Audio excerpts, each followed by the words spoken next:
Hello, everyone. I apologize for being a little bit late. Let's see, just making sure that we're going. All right. See if I can find your questions when they come up. So, to those of you who are mothers who live in the US and Canada, happy Mother's Day. I hope you're having a wonderful day, enjoying it with your family. So, I am here obviously doing a live stream on Mother's Day. So, I'm here to answer all of your questions, and we'll try to keep it a little bit on the shorter side today if we can. I know I always say that, but we always end up going over an hour anyway. So I'm going to try to do that.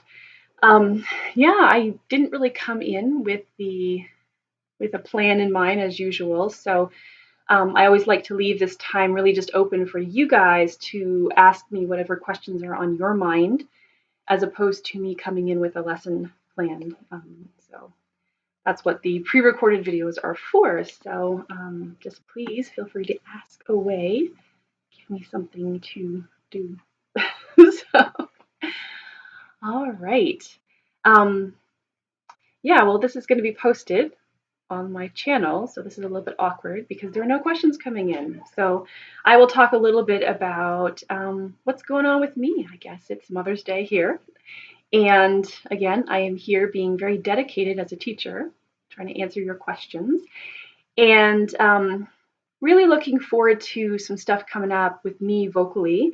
I'm working on preparing for some recordings. I'm going to do some covers, and I'm polishing up an original song that I'm hoping to finish soon. I'm a little stuck on a couple parts that I'm not happy with. So that's the plan for me in the upcoming months, is to start actually recording a little bit, and stuff would be really nice. I haven't been in the studio in a while, so hoping actually to do some home recording.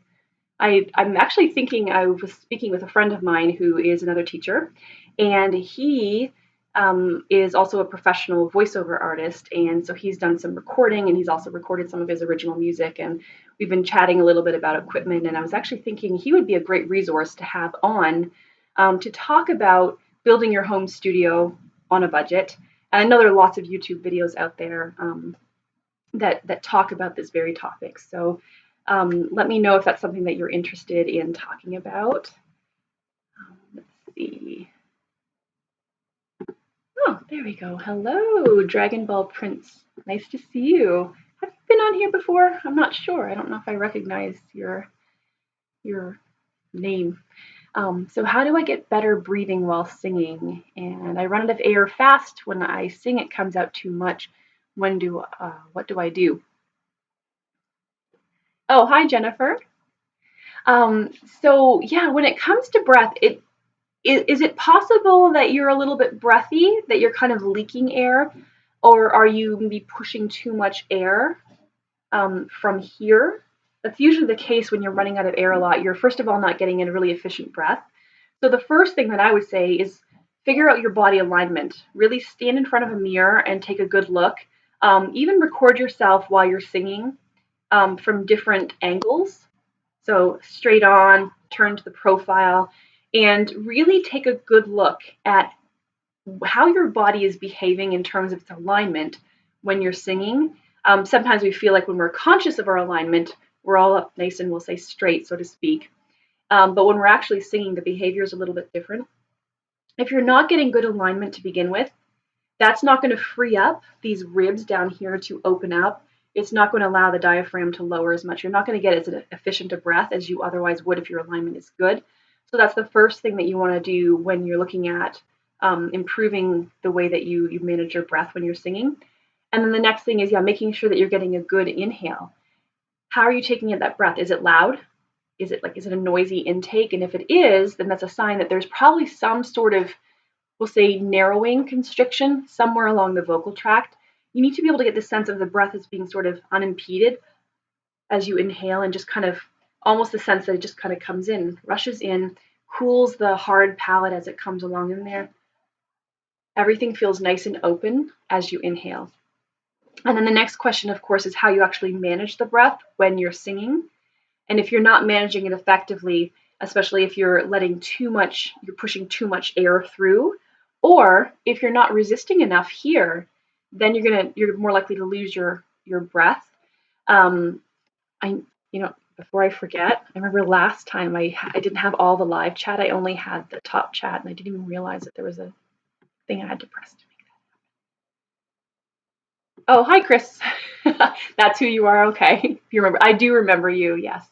I hope that answers your question. So alignment first, making sure that you are getting an efficient inhale, and then taking note of how you manage your breath. I do have, I think, 9 or 10 videos on the topic of breath management, and I do teach the concept of appoggio, just sort of allowing a little bit of, we'll say, antagonism between the inhale and the exhale muscles, allowing those inhale muscles to stay somewhat engaged, at least at the start of the phrase, just to ensure that we're not pushing far too much pressure than our vocal folds can handle.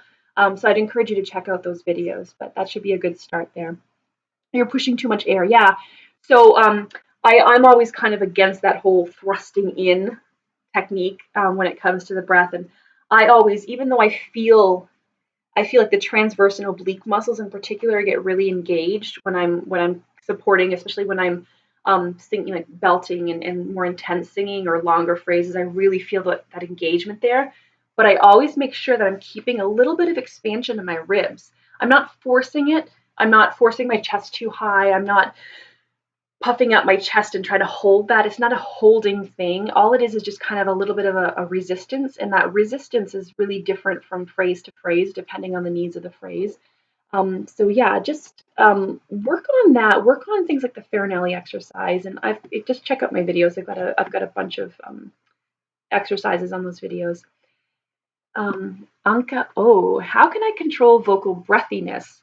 Oh, good. So I have a video on breathiness as well. I was supposed to do a second video, but it's got 5 different exercises that you can use to, or tools that you can use to, excuse me, allergies, help eliminate breathiness in your singing voice. The breathiness can be caused by a number of different things. So it can be from just lack of vocal effort here. So you're just not bringing the vocal folds together. They're kind of lax, that closure. And so air just kind of leaks through, right? I mean, the sound that we're hearing, that sound of breathiness, is air leaking through. It's the sound of turbulent air flow through the vocal tract. But what causes it can be, the causes of it can be quite varied. So it could be simply that you're actually just kind of lax in terms of how you connect down here with the support musculature. It could also be that you're actually pushing too much air, you're squeezing too much, and the vocal folds just can't handle it. They're just, kind of buckling under that pressure. So, in order to correct that breathiness in your sound and eliminate it, you have to really find balance throughout the whole system. It's not just an exercise here, or thinking more in terms of the breath or thinking more in terms of, glottal closure, right? Cord closure. Everybody's emphasizing that. It's really all about balance. A lot of I like staccato exercises. I feel like staccato, with even the little glottal strokes like that are really good because they exercise those glottal closure muscles, but then they also kind of cue the breath to what it needs. But I kind of use them oftentimes as more of a diagnostic tool, like to try to tell me what's going on specifically with the student's breath. Because if you'll hear, if you're unable to open and close the vocal folds rapidly like that, and just kind of quickly touch and pull apart, and you get this sort of almost like it's a rubbing and you can't quite stop the sound, that says to me that there's probably too much effort going on here, too much pressure to keep those vocal folds closed. And so you need to be able to open and close, and it can also be a sign that there's just too much air pressure that's preventing the vocal folds from closing properly, or opening and closing properly. But yeah, so with the breathiness, when you say control vocal breathiness, I mean, are you saying like wanting it in your sound as a like something that's an intentional effect? That's another story altogether. Then just adding sort of an H sound into the ah, and then varying how much air you allow to seep in. Freemanen, let's see, is it a bad or good idea to sing and dance at the same time? If you can do it, all the power to you. I don't know how those singers do it, honestly. Like, I just can imagine how like physically fit they are in terms of um, just like the sort of aerobic fitness, just in general, the endurance. But to be able to control the breath, especially when you're moving around like that, that's something I really struggle with. I'm just one of those singers who kind of, I have to really limit my movement, and it can't be a lot of fast movement because I find that real unevenness in the sound. So it's neither good nor bad. It's can you do it? And um, so yeah, if you can do it, all the power to you. I think it's quite impressive when you see a singer who can do both, and you know that they're not lip syncing. So hi Matt, nice to see you. Ansley, I'm trying to work on not pushing my sound and staying consistent throughout my registers. Any tips? Excuse my, I've just got this horrible allergy stuff all the time. Um, Sorry about that. Yeah, so I would do exercises like sustained semi-occluded sounds. Start with straw work, and even doing. I love the V's and Z's without the pitch error that I just had there. Lipstick on my teeth. Yeah. So stuff like that. What's nice about that is it creates this consistent back pressure, especially the V's. I find the zzz also does the same, but there's a little bit less of that feeling of back pressure. And when you do that, it kind of, I always find it sort of cues the breath management system to stay pretty steady and even. And when you're doing this exercise, you want to make sure that you're not punctuating all the notes. A lot of beginning singers like to do that because they want to make sure that they're hitting the pitches and that they're getting it all right. But you just want to kind of, you want to just glide through those pitches really legato. Because when you're kind of revving, right, that's encouraging the breath management system to kind of squeeze and release and squeeze and release. And you don't want to create that unevenness. And when you're crossing through the registers, I feel like those semi-occluded sounds are actually really beneficial for moving us through the registers. Humming is also a great semi-occluded sound phonation that you can use to help you even out that transition between the registers. And yeah, just yeah, semi-occlusions are great for the consistency with the breath and not pushing the sound. I think a big, I do that yeah exercise where the intention is to stay in the same coordination, that bright yeah, and intentionally avoiding any kind of increase in loudness going up.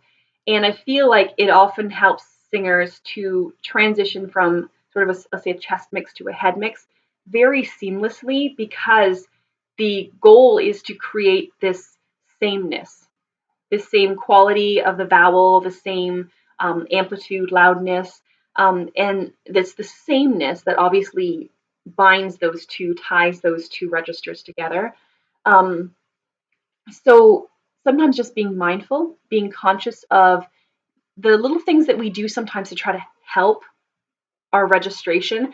And those are the things that sometimes are counterproductive when it comes to creating that unification of the scale, that seamlessness. So we want to make sure that there's just this sense of evenness that even though there are things that happen acoustically and there are physiological changes that take place, we want to make sure that we're creating this illusion that there isn't any of that happening. But some of that is just mindfulness of not letting the voice get louder and louder and louder, not letting the vowel quality change significantly, not letting the tone quality change significantly, and being conscious about that. Because oftentimes we're just sort of, I feel like we're in this sort of survival mode where we're just doing whatever we can or whatever we feel like we need to make that registration shift happen. And being in that position, that almost that position of like just kind of desperation, is not really a very productive way of approaching registration. So you want to make sure that whatever we're doing, we're approaching it with mindfulness and we're being very deliberate about making sure that the voice continues to sound the same in terms of the vowel and the loudness, especially. All right, Callum Spooner music. Excuse me. What do you think is the main issue or difficulty that classical singers might face when they start trying to sing in more contemporary commercial styles? Oh, that's a really good question, like that. If there is one at all, there definitely is, because there are so many different. Um, the classical singing is a very athletic endeavor, and because classical singers typically sing without amplification, they're just self-amplified sounds.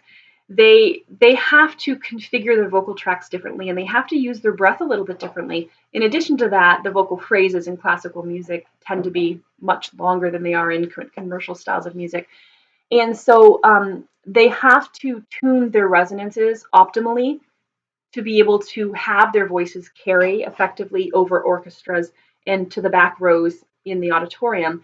And so, as a result, they make configuration choices that give them that kind of that chiaroscuro timbre, that unique classical quality, we'll say. And it works well for classical music, but when they have to sing in contemporary styles, they keep wanting to configure. This is very not every singer, but a lot of classically trained singers want to configure their instruments the same way. Um, they want to have that really nice high soft palate, and they want to have the pharyngeal walls open, and they want to have the larynx low. And if you know anything about a lot of the styles that we sing in, our larynx isn't always low in contemporary styles. Sometimes it needs to be a little higher, as in belting. The brightness as well in contemporary commercial styles of music, oftentimes there's a bit more brightness in the sound, a little bit more twang. In classical styles, it's really a balance between the bright and the dark. And so hearing that, I think sometimes just the accepting different sounds coming from their own instruments is half the battle. I think is getting to that point where they can accept those different qualities.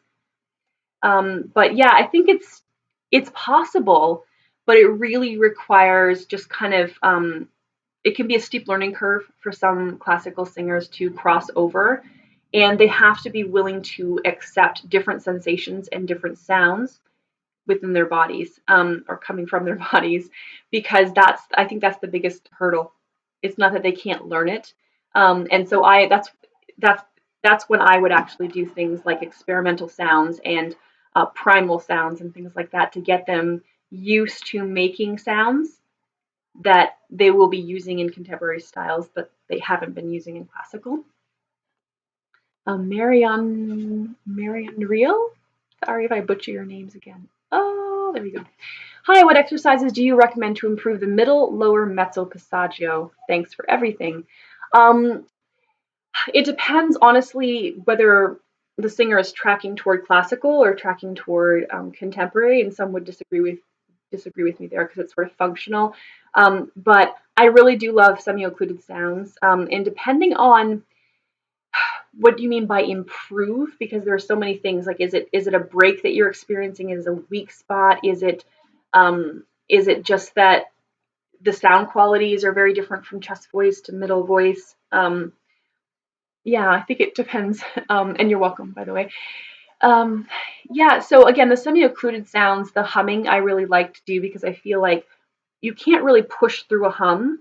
So there's a sense of evenness kind of built into the exercise. So just doing glides and slides through that passaggio area, doing even just a 5 note scale pattern on a hum is really beneficial. But just like I said earlier, really a lot of this is mindfulness. A lot of this is not letting yourself get away with making those unnecessary changes. Um, what we see oftentimes in that part of the range is just like helping behavior. We do things like we engage the tongue root, or we do funky things to the vowel, try to assist that transition.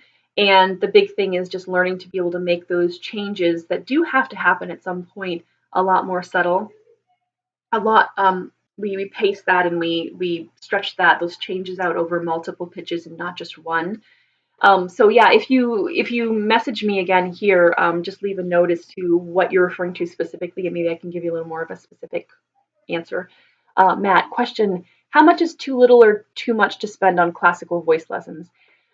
Well, depends on what the market calls for. This is a big question in teacher forums, because The market changes, and the market is different from geographic area to geographic area. So in some areas that's in the South, you could get really good lessons for $60 an hour or something, or less. But then, you go into California, go into Boston, you go into New York City, it's going to be an entirely different thing. And you also have to take into account, to some extent, the teacher's training and experience. And when it comes to the market, what kind of clientele is the teacher catering to? So, is the teacher teaching primarily professional singers? Because that teacher is going to be doing something a little bit different from what she does with the beginning, aspiring classical singer.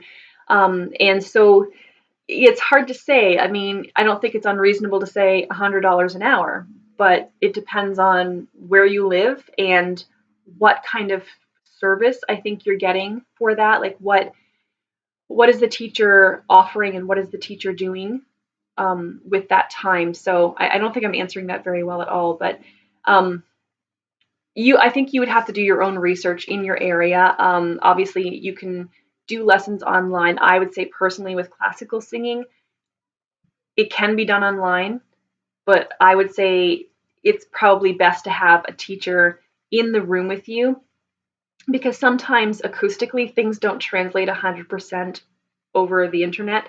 And so you probably need somebody who's really listening to you um, without all of that in the way, without the internet stuff. I'm sorry, I can't really give you an exact answer on that, but do your research. Find out, find out the teacher's qualifications, and they don't have to be, it doesn't have to be a master's degree or a PhD in vocal pedagogy. But, do they, what kinds of students do they work with? How many years have they been teaching? Look for reviews and really feel it like one of the things that we have to understand is that I'll say sometimes to a large extent, we get what we pay for, right? So you can pay for cheaper lessons. I know that there's a teacher who is teaching singing at the local music store, music studio where my kids take piano and guitar lessons. And he only charges $20 a half hour, but I can tell you he doesn't do what I do. He doesn't do functional training, and he is a guitarist who basically accompanies his students. So there are different types of teachers offering different types of services, if that makes sense. So you want to make sure that you're just finding somebody who's going to give you the individualized attention that you need, who is going to sculpt the lessons around your needs and your goals. And but be open to splurging a little bit if that doesn't scare you, because you want to make sure that you find somebody who's the right fit. You want to make sure that you find somebody who really can help you reach your goals and guide you correctly. And you don't want to just settle on the cheapest, because I think we all know that the cheapest isn't necessarily always the best or the right option for us. So just be open to that. Just be open to looking at your goals and deciding how important is this to you. And this is super, super important. Be willing to make that investment into your future because it's an investment. All right. Anka, how can I control vocal fatigue? I feel like I have, something in my throat. Um, ooh. So vocal fatigue and having something in your throat might not be the same thing.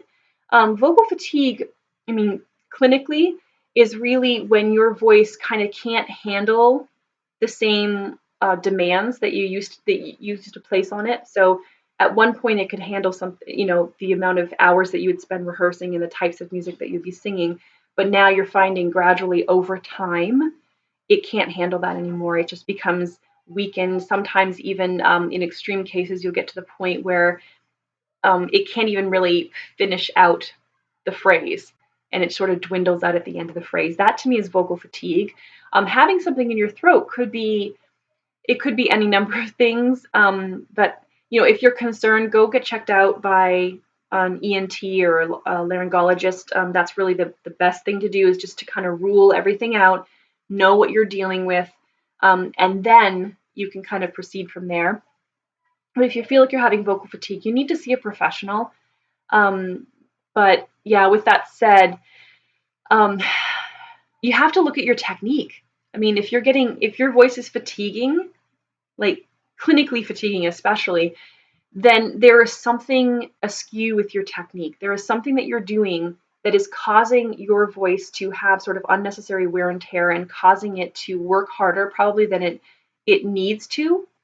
And you need to kind of correct that. You need to get down deep into that technique and figure out where you're expending too much energy, where the imbalances lie, because that's the most important thing. Because you can't just directly say, okay, vocal fatigue. Now I just need to I need to rest more, or I need to do this or that. Like it's going to require you to take a look at your whole way of singing, your whole approach to singing, and really look for the areas that are lacking or the areas that are out of balance. And then get some professional help, somebody who can really help you do that. Even if it's honestly just a consultation with somebody who can pinpoint a few things that you need to start tweaking in your technique, even if you can't do like afford lessons on a regular basis. Swish jammin'. Hi. Hi there. Singy McSinger Pants. Hello. Nice to see you. Dragon Ball Prince. Oh, you're very welcome. And Anko, you're very welcome. Hopefully I'm not falling too far behind. All right, my passaggio is weak. How long does it take to build a strong middle voice? It really depends on your approach. I can't say that there is a time frame that's typical. I had a weak section around my lower passaggio, it's E, F, F sharp, for many years, and my teacher had me carrying chest voice all the way up and carrying head voice all the way down as low as I could, and fingers crossed, there would be at some point some strengthening of the register and some evening out because I could carry those two coordinations down. But I found like what I needed was a sort of intermediate coordination, if that makes sense. Not an intermediate register per se, but I felt like carrying chest voice up just caused me to lock, and then carrying head voice down was just this weak sound. And I couldn't seem to marry the two, and he had me doing that for years, and it just never really worked. But what worked for me was learning to find the right vocal effort level. And when I say vocal effort, I'm really referring to the resistance here at the glottal level to the air. Um, I was just a singer who really kind of, I was breathy for many, many years, but even after I got rid of the breathiness, I was always a very head voice dominant singer. And it was easy for me to sing sort of light and sweet and pretty. And that's just the thing. It was easy, right? And I got rid of that passaggio, but I did that by transitioning early into head voice. Well, I didn't get rid of the passaggio. I got rid of the sound, the weakness in the sound through that passaggio. But I'm sorry, I'm just going all over the place with this. But this is my own experience with that. Is just that I think that the only way to do that is to examine it note by note and to look at every single note as a sort of, and it's going to sound really weird, but like a register unto itself in terms of its coordination, in terms of the vowel and the quality, and not that you're going to have like this patchwork scale, but the sense that there are slight adjustments that happen physiologically and acoustically throughout the scale. It's not just on one note at this break point that we have these changes take place. And so making sure that we're balancing out one note at a time, semitone by semitone by semitone. Sitting there, starting with, let's say it's C, and balancing out C, really getting a feel for optimal resonance, optimal coordination and use of the breath, and then going up to C sharp, really balancing that out and being able to transition then from C to C sharp and back down to C without losing that balance. And then you add D, and then it becomes C sharp E, back to C sharp, and then you put all three together. And I had a video about this and I never posted it. I should post it, and demonstrating how I go about doing that. But just really making sure that there's this sense that you can connect the adjacent notes without this sense of things being drastically different from semitone to semitone. So to me, it's a very slow and deliberate approach. It's not always the fast way that's the most effective, even though it might kind of seem on the surface that you can fast track your way through that. But I mean, it depends on where you're at too. Like, I don't know anything about your technique, so sometimes it is a quick fix. Sometimes it's a little tweak of something small that makes a world of difference. And sometimes it is just that painstaking, finding that balance, which is really something that you have to just work on day in, day out, just trying to get that balance on every note and securing your technique there. Let's see, Anka. I want to control vocal breathiness, like not singing that way. Okay, good. So that was my assumption initially. So I think I answered that question. And again, I have that video on breathiness that provides the 5 different strategies, exercises that you can use to eliminate breathiness. I will post a few more after this at some point too. I always record videos and never post them because I'm always like second guessing whether or not they're YouTube worthy. I should just post them, I know. All right, my passaggio is weak. How long does it take? Oh, I'm sorry, I just read that, didn't I? Huh. All right, swish jammin'. I'm a male and I have issues finding a free, non-strained head voice, and I'm stuck with falsetto. How can I find head voice and then later connect it to chest? I would start with whoop, like the whoop, the woohoo, whoo. Even though it's kind of a falsetto sort of sound, it's actually not acoustically falsetto. Um, it tends to have woo, woo, woo. That's not a breathy sound, right? So if you're defining, it depends on how you're defining falsetto. I define it as having, being produced with a slight gap between the vocal folds that lets a little bit of air leak through. So if you're defining falsetto as sort of a light, kind of airy sound in the upper range, then doing stuff like that will actually be really beneficial. I have I forget what video it is, but I did an exercise on transitioning between the registers, and I talked about doing like a and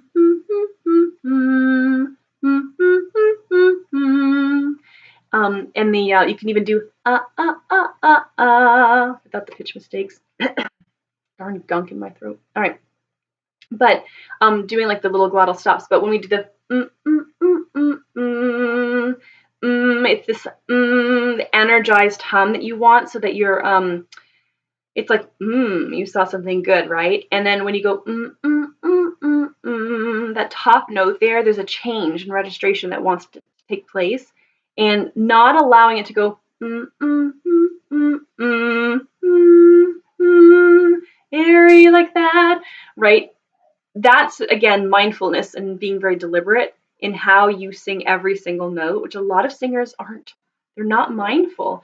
So making sure that you're singing each of those notes with the same amount of effort here, even though there is a shift that's going to happen. Like I feel around my break area, I definitely feel a change in how my vocal instrument sort of compresses that sound and keeps the vocal folds together.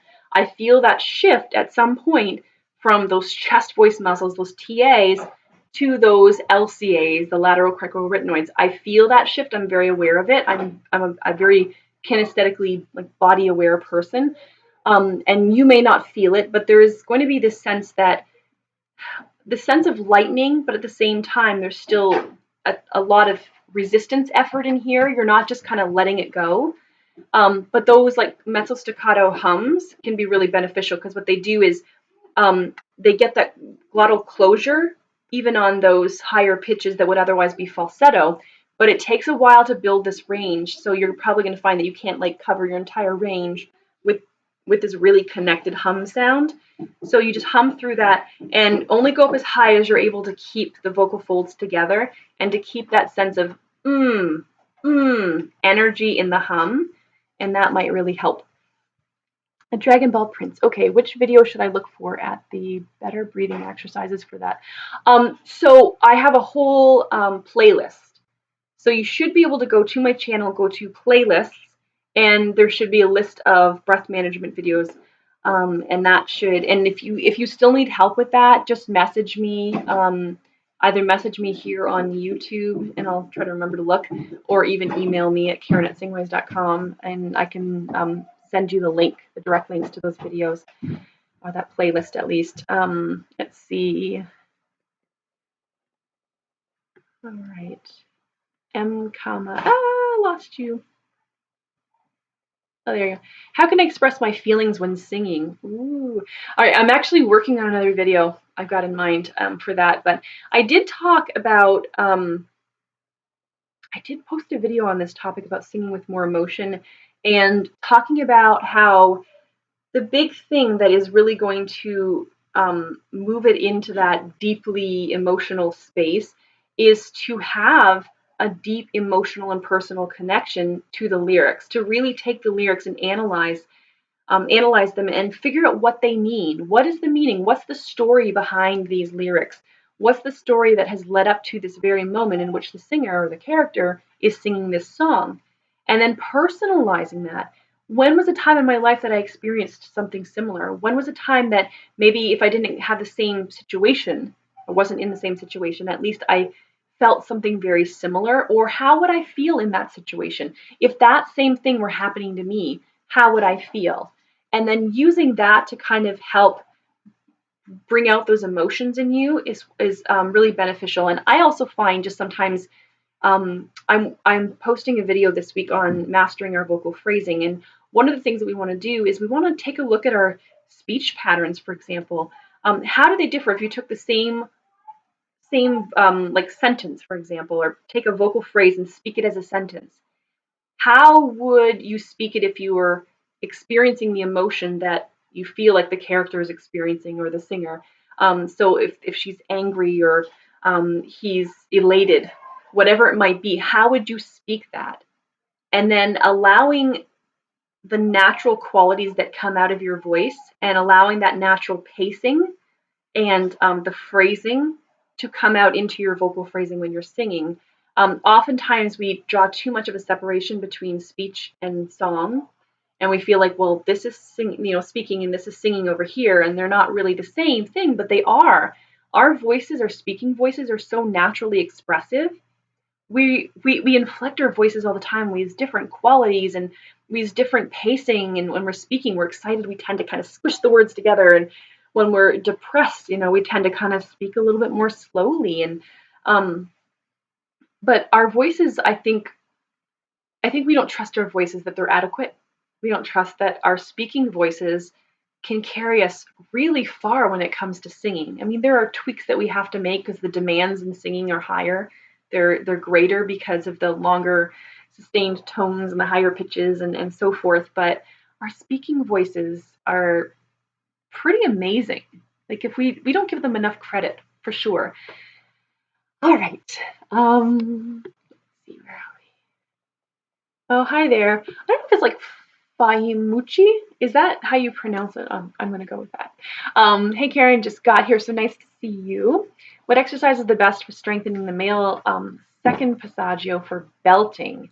Honestly, anything really twangy is really good.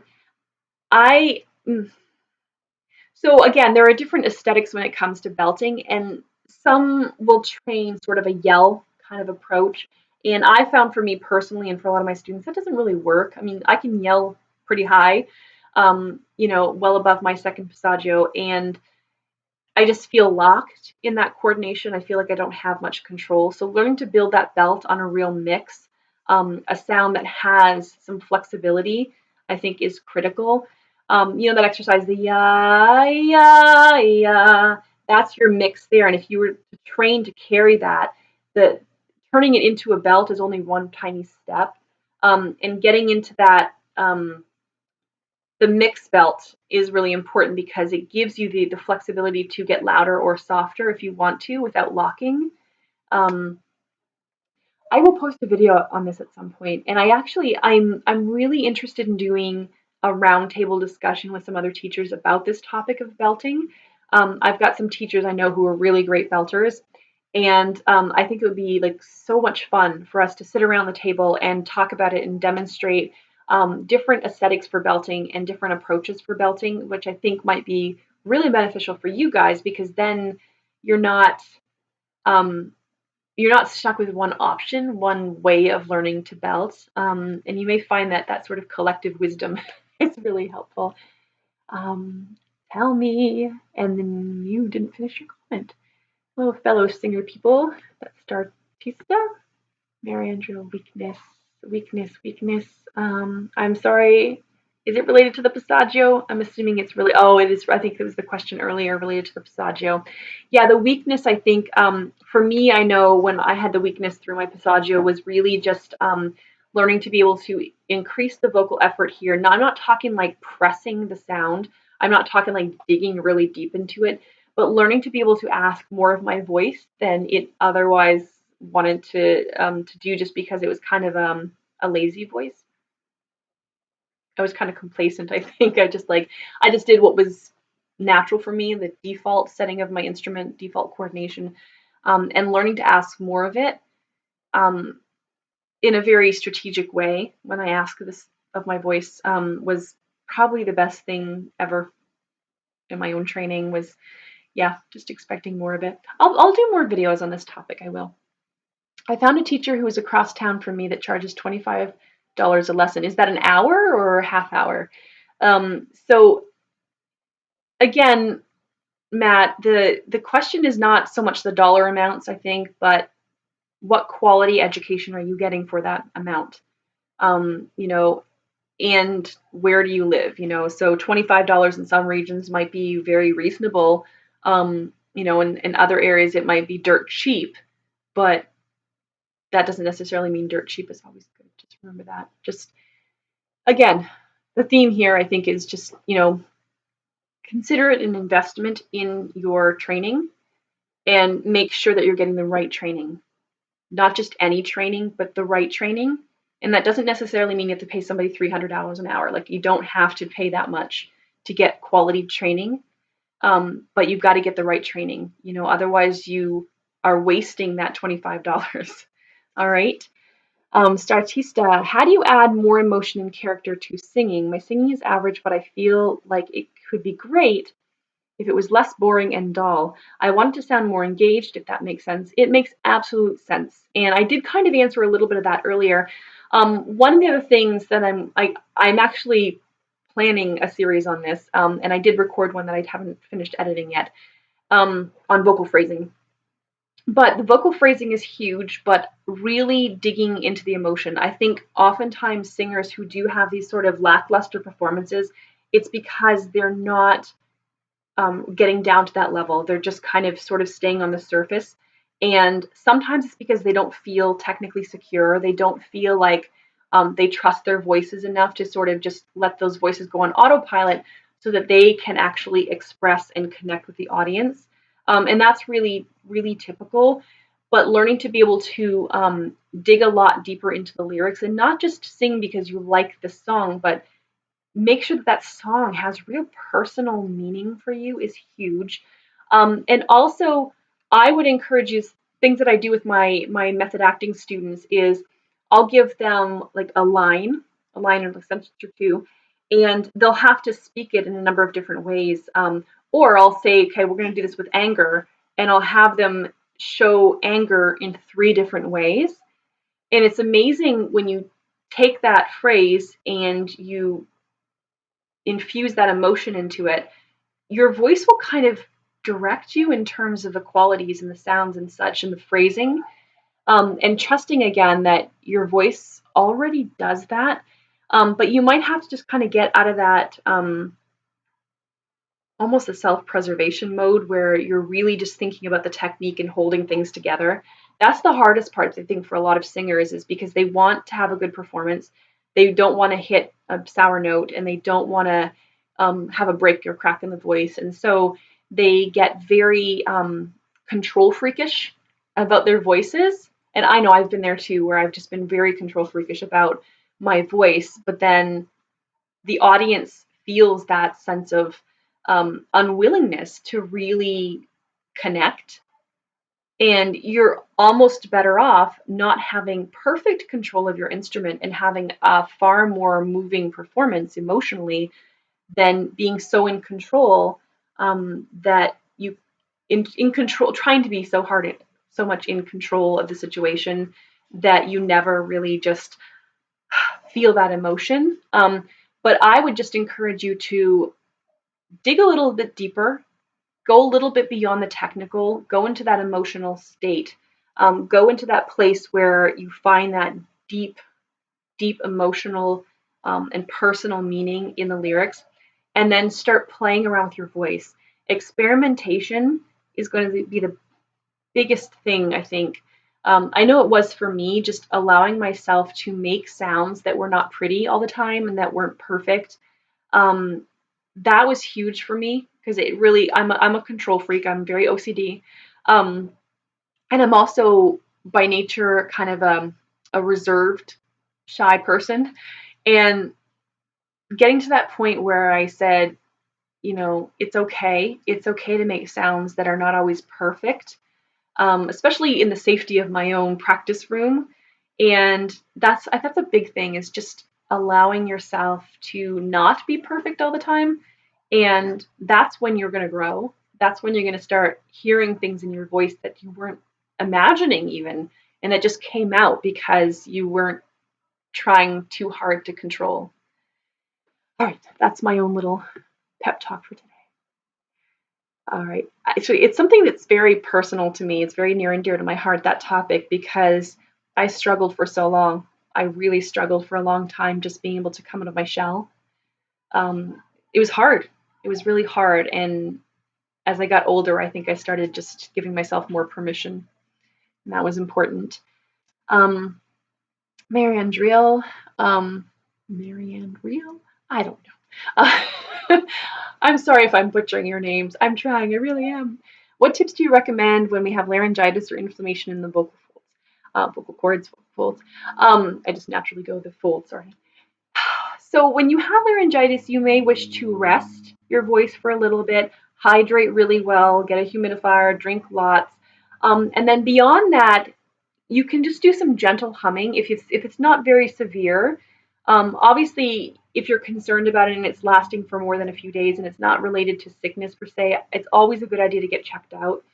But beyond that, just really gentle, like straw work, phonating into a straw, or really light humming. But I wouldn't go and try to sing full out. I wouldn't try to go through your set list if you have laryngitis, because that's going to be contributing to the inflammation. Now, if you have laryngitis or inflammation because of poor technique, that's another story altogether, and that's something that you again need to address, and you would be very wise to address it with a singing teacher. Matt, I have to log out for a minute, but I will switch my YouTube. All right, well, we'll see you again when you come back, if you're not already back. Rest, hydration, humming. You beat me to it, Singy McSinger Pants. Exactly. That's exactly what I said. You are back. Okay, hello. Is a vocal teacher who charges $25 too good to be true? So I think I've answered this question already. Again, look at this individual's credentials, and again, not just degrees on the wall, but the qualifications in terms of how long has he or she been teaching. Can he or she sing to at some level? Doesn't necessarily have to have had a professional, you know, elite performing career, but has performed on stage at least somewhat professionally, I think would be ideal. What do his or her students sound like? How are they doing? How are they doing in terms of vocal health? Look at really, see if you can contact the students or read references or testimonials from those students. Go to a recital for this teacher. Oftentimes studios are having recitals around this time of the year. See if you can go to a studio recital and get a good feel. Like, do these students sound like they're healthy, skillful singers? I mean, given where they're at, if they're newer singers, you can't expect what you would expect from a professional. But can you hear the potential? Do you hear that the guidance sounds like it's pretty sound? That's the important thing. Furley Productions. What do you feel are the best ways to improve intonation, getting the voice to be more fretted, if you will, as opposed to unfretted? I like that, actually. Regulating, scooping into a note. Oh, yeah. Scooping is really common. I admit I do it sometimes. I find myself when I'm not 100% sure on the coordination. So that's one thing, too, is just developing that that security in your technique is huge, because sometimes the pitch mistakes that we make are, a reflection of just technical things that are the intonation is a symptom. The poor intonation is a symptom of the technical issues. So it could be registration. If you're consistently going flat on a pitch around your passaggio, for example, a pitch or two in a certain area, then that's a registration issue. It's not an intonation issue. Are you going sharp when you have to sing loudly or when you have to jump up to a higher note? That's a technique thing. It could be that you're pushing too much with the breath, trying to support the tone too much for that higher pitch. Um, so to me, when I look at intonation, I look at it as sort of a general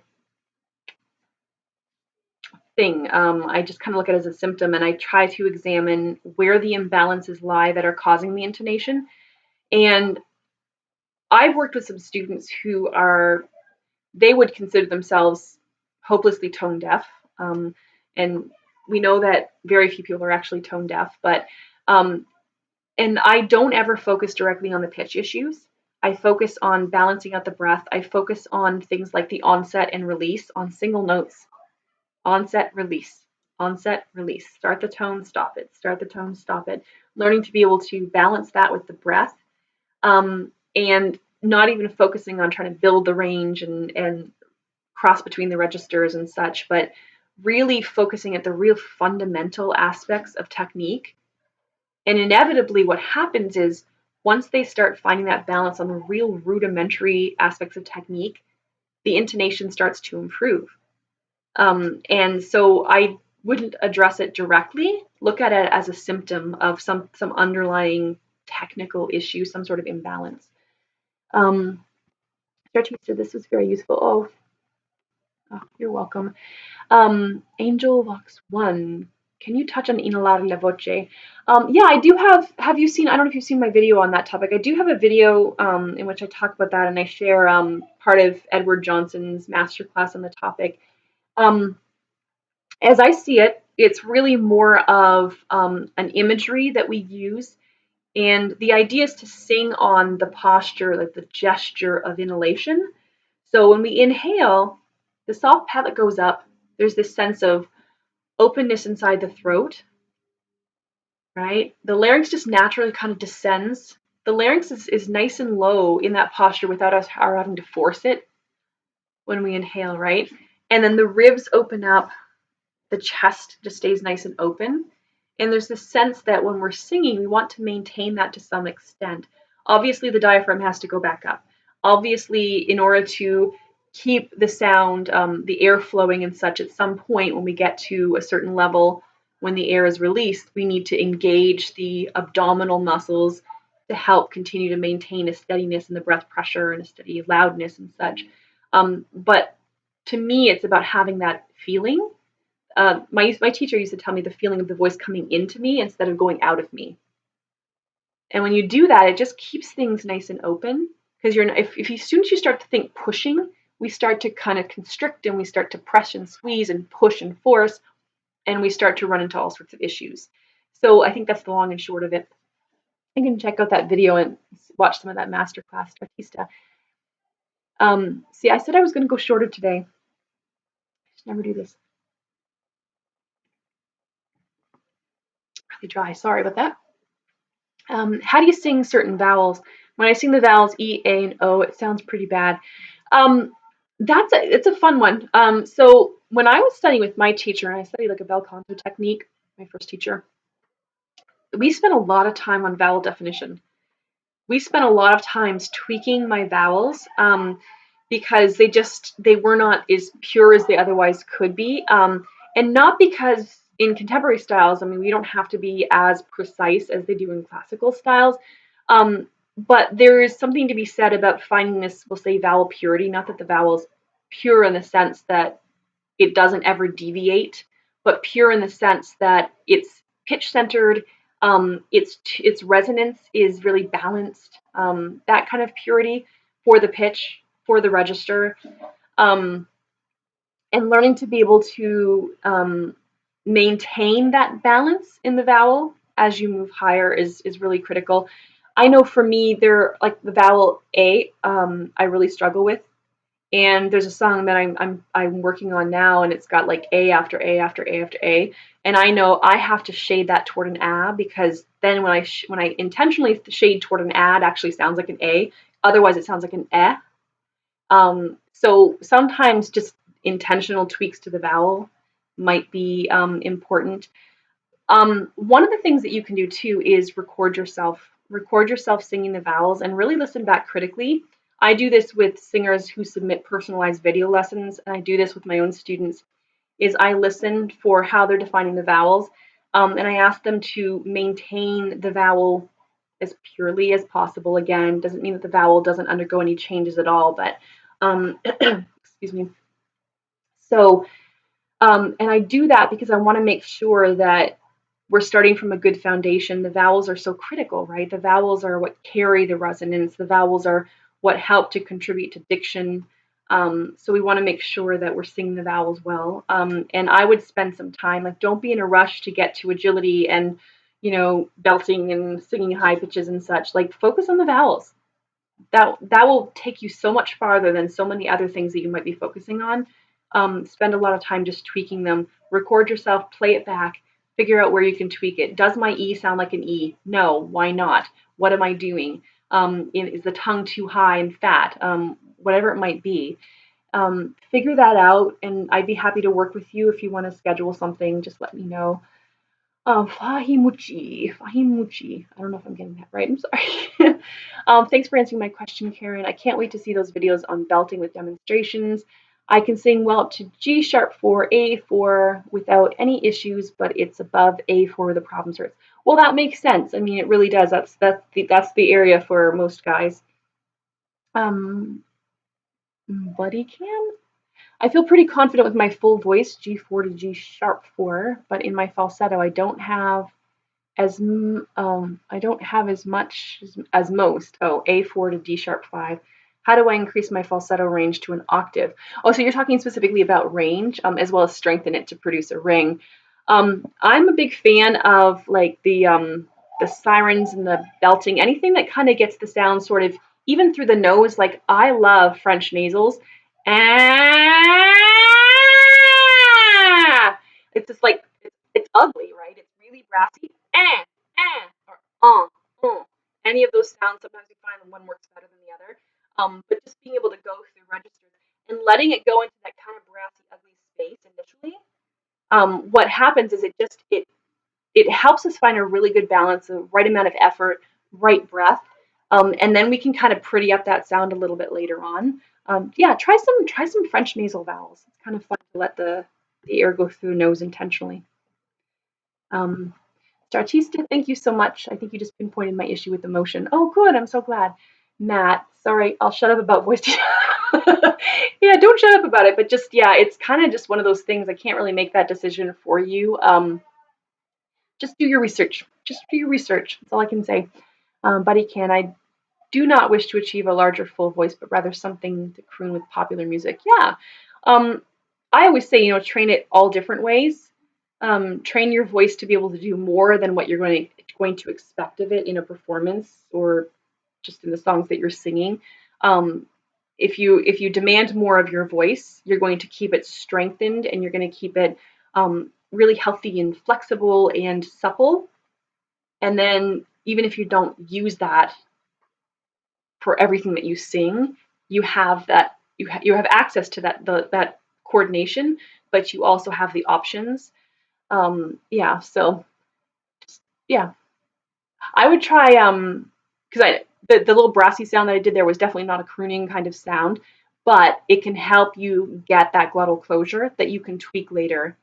And even the like the mum mum mum mum mum mum mum mum mum. That was a bad choice to do with the M's with my sinus things going on. But like mum mum baba gaga, those kinds of sounds there. Those are also really good too. They teach the voice to acoustically close, which will give you a warmer tone as well. All right.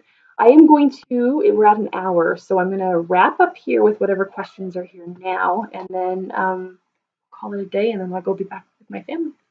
Anka, thanks for answering. I take singing classes from a teacher for a year. We're doing the same exercises, okay? She said I'm doing good, but I feel like I push sometimes. Trust your teacher. I'm going to say trust your teacher. I really don't know. You feel like she's a good teacher. Um, Sometimes I have students who make sounds that are not always perfect. Sometimes I will hear lingering imbalances, but I'm listening kind of on a functional level. I'm not listening aesthetically, and I'm listening to sounds in embryo and are they on the right track? So even if the sound isn't there yet, if I hear that there have been slight improvements, even though there's still more to go, um, I will say that's great. That's sounding good, even though it's not performance ready per se. So it could be, I don't know, it could be that your teacher's also doing the same thing, like hearing that yes, there are improvements. There may still be areas to tweak, things in your technique that still need some work, but I'm hearing that you're heading in the right direction. That's the important thing. Are you moving in the right direction? It's not where you're at right now. So don't write off your teacher and don't write off yourself prematurely. Make sure that you really trust the process. As long as you trust the teacher, you feel like he or she is qualified. Trust that process and be patient and know that it will take time to balance everything out. And as long as you look back and you see, oh, I've grown, track your progress, write things down in a journal, write your range, write your challenging areas and technique, record yourself periodically, and then listen back every month, every 2 months, whatever it might be. And if you hear that you're heading in the right direction, then stick with it. Don't be too quick to jump ship when you feel like there's one area that you're really not satisfied with, because sometimes it's just a matter of time and patience. um, how do I know I have technique? Well, everybody has technique. The question is whether or not the technique is serving you well, right? So I think, does it feel good and does it sound good?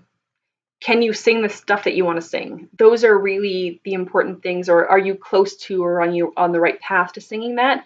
um, do you like the sounds that you're making and does it feel good? I think those are the big things to know. Can you do you have agility? I know I've been talking about assessing. I'm in the middle of a series talking about how to assess our own vocal skills, and that's really important. Like, there are so many different aspects. There's intonation and registration, and I would even look at like the ability to emote and infuse emotion into that. But just your range and things like that. There are so many different aspects of technique that I would give you a checklist. There's a video that I posted last Sunday, not this, was it last Sunday? Might Maybe last Sunday or 2 Sundays ago. Sane Singing with Brian Lee. He's written a book that's coming out this month, anytime now. And he has this whole checklist, and he's got exercises and such that you can use to track your progress and to really assess. It's a self-assessment protocol that you can follow. He's got some really, really, really good ideas, and I would encourage you to order that book when it comes, and that will give you a very definitive way of tracking your progress and seeing where your technique is at. I'll leave it out there. Angel Fox, you're welcome. All right. Oh, Matt, I'm very serious about singing, but at the moment I am working out at a gym and am not sure if I can afford both at the same time. Well, again, so we afford what we're willing to pay, if that makes sense. Like, we have to sometimes prioritize, because I know I've got 4 kids and I have to figure out what can I afford and what can't I afford and what am I willing to sacrifice in order to make this thing happen. So you have to really decide, you're serious about singing, that decide, like, if this is what you really want to do, decide how to make that happen. There are always ways to make that happen. Take on another job, like whatever it might be. Stop going to the gym or find a cheaper gym to go to, or you know what I mean? Like, you just got to sometimes, if it's really, really, really in your heart, if it's what you want to do, you will find a way to make that happen. You will find a way. You just got to be resourceful and creative and really make up your mind about what it is that you really want most. Let's see, Max Rose. What would be a good way to correct a nasal sound caused by a high larynx? Well, breath management, learning to be able to coax the larynx lower by actually managing your breath more effectively, allowing the ribs to stay a little bit more open so that you're kind of mitigating those pressures will help a lot. When the pressures are too high, very often that will force the larynx high. And then you will tend to get things like a forced nasality. Watch your tongue posture as well. Sometimes if the tongue is too high or too back, that will force nasality. So if your tongue is high, it can also tug up on the hyoid bone and thus the larynx. So um, without knowing exactly what's going on, you are saying high larynx. I would say look at your breath. I would say that your breath is probably something that is maybe out of balance. And just watch the tongue posture as well for your vowel, especially like the high, like E's and such. You're pronouncing my name perfectly. Huh. All right, wonderful. Ah, all right. I know I'm falling behind. I apologize. Oh, time. Samuel, hi there. Could you please tell me how to strengthen my M2 right at the first break? Sometimes the light quality of the desired sound is required for singing. Yeah, I mean, sometimes you want it light, sometimes you want falsetto. There's nothing wrong with that. But I always say you want to have options, right? You want to be able to sing it heavier if you want to. When you're talking M2, I mean, again, I would do things like the humming, that mezzo staccato, because you can let that go into M2 without completely disconnecting at the glottal level. That's the important thing, is just not letting things just kind of go at the end when they get up into that M2 range. Because oftentimes what we want to do is we want to like either dig in and get louder and louder and louder and louder, or we just want to kind of release and let things go. So to strengthen that, we have to find that middle ground, really. We have to find that balance between letting the vocal folds thin and letting the sound somewhat lighten without completely losing our vocal effort. So yeah, the hum is probably one of your best bets. I hope to see you at Dr. Dan's chat. Yes, I will be there since I'm a moderator.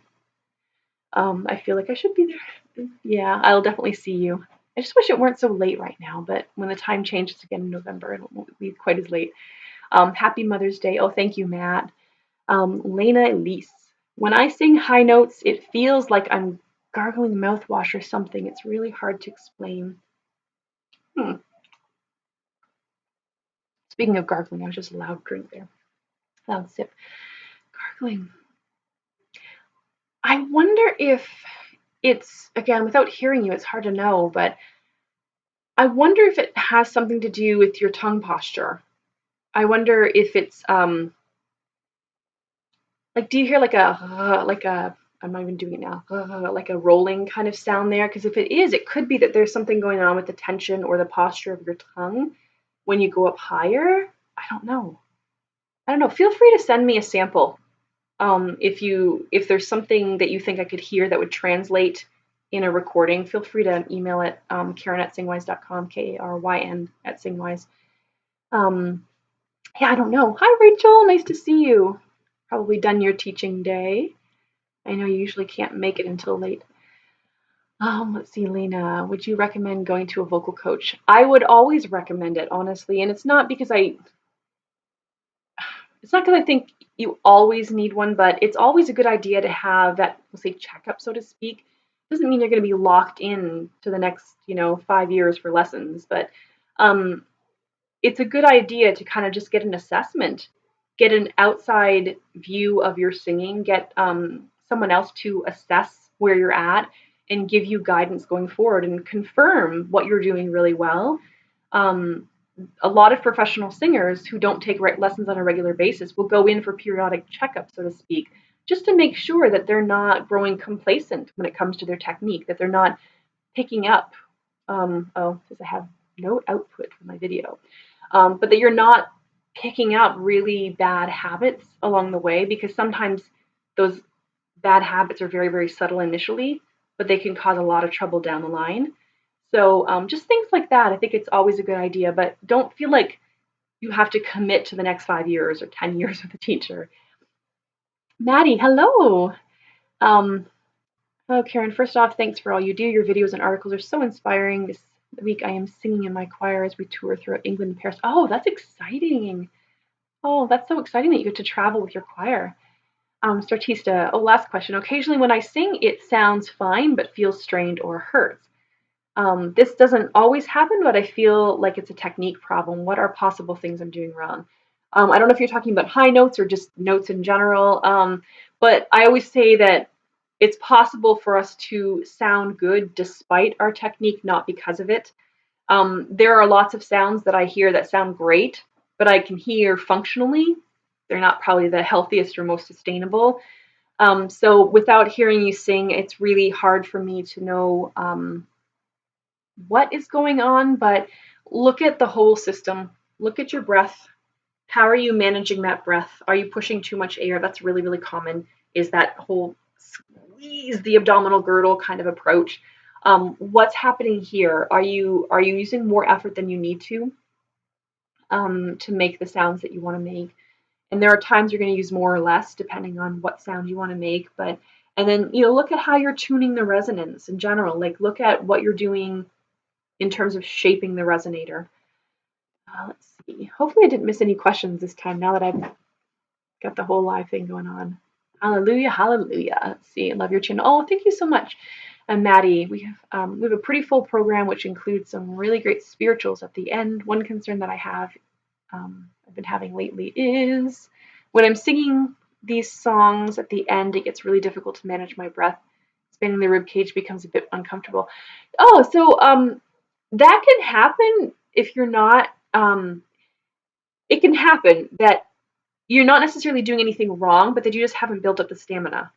I've seen this with some students when they're working on certain techniques, like when we're working on like a classical, acoustically closing off the voice, working on that mix, that classical mixed voice. Is they'll I have one student, he always says like my diaphragm feels tired. Like, but he's doing great. It sounds beautiful. It sounds really healthy. It's very vibrant and rich. But after a while of doing the exercise, it's like, okay, time to switch gears because he has this sense of his his breath management system just fatiguing, not in a bad way, just like, okay, it's had a workout and now, but he's built up a lot more stamina, but it's going to take time. It's going to take time for him to be able to get to the point where he can sing for hours like that. So it could just be that. It doesn't necessarily mean you're doing anything wrong. See, I feel like I'm gasping for air versus breathing low. Well, that could be something too. I've talked to my fantastic voice teacher about it, and she gave me some great tips for relaxed breathing. It said my muscles were understandably getting tired. There you go. See, great minds think alike. Do you have any thoughts, suggestions on this? One of the things that you want to do is make sure that you're taking breaths when you can take them. Make sure that you're marking those in. I know most choir directors will have you do that anyway. But yeah, taking time when you're practicing to learn to be able to take that low breath is really important. So what I have with my students is I'll have them when they're singing a song, if they have difficulties with the breath kind of getting higher and higher and higher, is I will have them take like an extra couple beats between phrases, which I know you can't do in a performance. But for practice purposes, I'll have them take a couple extra beats, even a whole measure if they need it, and just take that breath and get used to replenishing the breath in an efficient way, and then take out one of those beats, then take out the two beats, and then you're back to the proper amount of space between those vocal phrases. And that can make a world of difference because it's kind of like the muscle memory idea, right? The muscles remember that they're supposed to breathe a certain way instead of you kind of breathing out of desperation or just resorting to the first technique that comes to you. All right. Oh, I think I'm falling behind. All right. Okay. Wow, this is going long, guys. All right, Guy, quick question. What should a singer do to improve support in head voice? For example, a baritone voice able to hit B5, but only supporting up to F5. Oh, so you're talking like super head voice? The only thing I would say is go for that bright. I mean, I don't know if you're classical or contemporary, but go for that really bright. I would say like the Ethel Merman, wah wah initially, and get that real narrow, focused kind of sound. Not letting it spread. Ah, ah, ah. When you let the sound spread, it just kind of fizzles out. So you want to just kind of tune your resonance really effectively. I'll just maybe some more exercises, at least for a few months. I feel like the supported F sharp 5 is almost there already, so maybe my goal is not unreachable. Yeah, I have baritones who are singing up in that range there, but I would call it like super head voice. You're talking like, well, you're talking at F sharp 5, right? So the one's like an octave and a half above middle C. Um, so yeah, I always just keep that focus, keep that channel that resonance into that small space, so to speak, rather than letting it spread. Because once you let it spread, we usually start pushing from the throat, and it's usually very unhealthy. What are some good vocal exercises? Oh, I lost the rest of your comment. Um, Vocal exercises in general. I have like 200 videos on the channel, so there's tons of exercises on there. If you type in, go to my channel or type in SingWise and then type something specific, you might find exercises for whatever it is that you're looking for.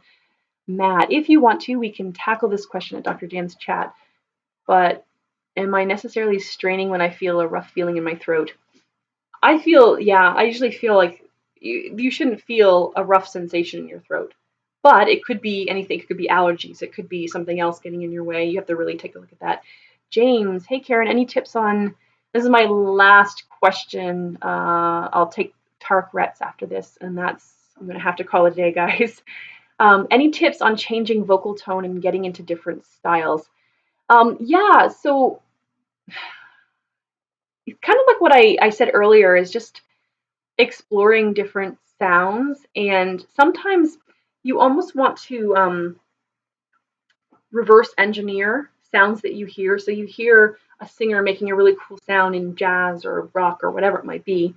You kind of reverse engineer that sound, like try to create that sound by just listening first and exploring the different sounds and not being too, even though you're listening for the tone, you're listening aesthetically, not being completely obsessed with the aesthetics, because the sound that you're probably going to make when you first try to copy that sound is not going to be like what you're hearing on the recorded version that's been tweaked as well. Um, but just playing around with different qualities is the biggest thing. Experimentation is the biggest thing, and giving yourself permission to make sounds that aren't always performance ready, that aren't always pretty, that aren't always sounding like they're perfectly controlled. That's the big thing. And just listening a lot and just, well, what is she doing there? What is he doing there? And, um, oh, I need to tweak this and to sound like this, to sound like authentic to this genre. I need to kind of do this or that. But then actually taking that step to experiment and be open to it not sounding like what you're used to hearing inside your own head. I guess that's my best piece of advice for that. Startista, oh, you're very welcome for the live stream. I'm glad it helps. Um, Tarkrets, how are vocal melodies composed and executed?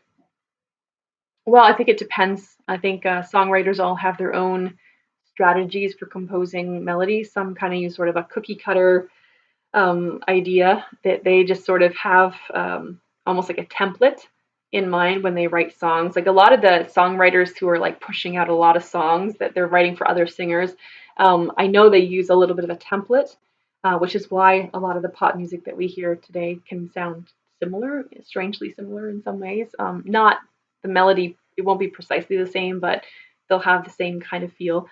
Um, so yeah, I mean, we say melodies composed and execute. The execution has to do really with the singers. But maybe I'm missing your question. I'm not sure, but we can save it for next time if you have more specifics. Or again, email me. Giannis, nice to see you. Question. All right, this is my last question. What is vocal strain fatigue? What is it that causes vocal fold injury? This is a multi-part question. Is it too much air blowing through the vocal folds, causing them to slap together too rough? It can be a number of things, but yeah, oftentimes it's call it like vocal. There's like abuse, misuse, and overuse. So it can be you could be using good technique, but you're overusing your voice. You're just using it more and more. And what happens when you start to fatigue over time is you sometimes the instrument just wears and tears a little bit. Um, and that's something that builds up over time. But what causes or what is vocal strain and fatigue? So vocal strain and fatigue to me are two different things. I described fatigue earlier as sort of the inability to sing the same way that you used to be able to sing for as long, to sing as loudly. You know, the voice just kind of seems to sort of taper out in terms of intensity. Sometimes you can't get through the entire vocal phrase. Vocal strain is, to me, it's more of a muscular injury thing, which is not necessarily related to the vocal folds themselves. It's usually just things being out of balance or just hyperfunctional. And then what causes vocal fold injury? And again, it's a bunch of things. It can be breath. It could be just too much pressure here, too much pressing together, slamming, really hard onsets. That's why we're always told that, you know, we don't want that every time, right? That slapping together. I think it's appropriate and it's fine stylistically for some use, but it's one of those things that if it's the only way you start your tone all the time, if you're singing for hours a day, that can have, you know, some wear and tear on the instrument. So yeah, just finding balance. Finding balance with your instrument is really important. Nat, are you sure it's your last? Yes, I am. I'm sure it's my last. Swish Jam and Karen, thank you so much for doing this and taking your time to help us by answering your questions. You're most welcome. And SD, you are very welcome as well. So I'm going to call it a day because we've been at this for much longer than I anticipated. Again, I don't know. I'm really, really bad at managing my time apparently. But I really enjoy hanging out with you guys. I'm happy to answer your questions as best I can. I'm not always the most eloquent when I answer them. I have to think for a moment sometimes, but I am happy to answer these questions, and I really enjoy these hangouts that we have every month. So, with that said, and oh, bye, Matt, and you're welcome, James. With that said, I'm going to see you guys soon, and we'll see you in a month for another live stream, but I will see you sort of this week with some videos. All right, stay tuned.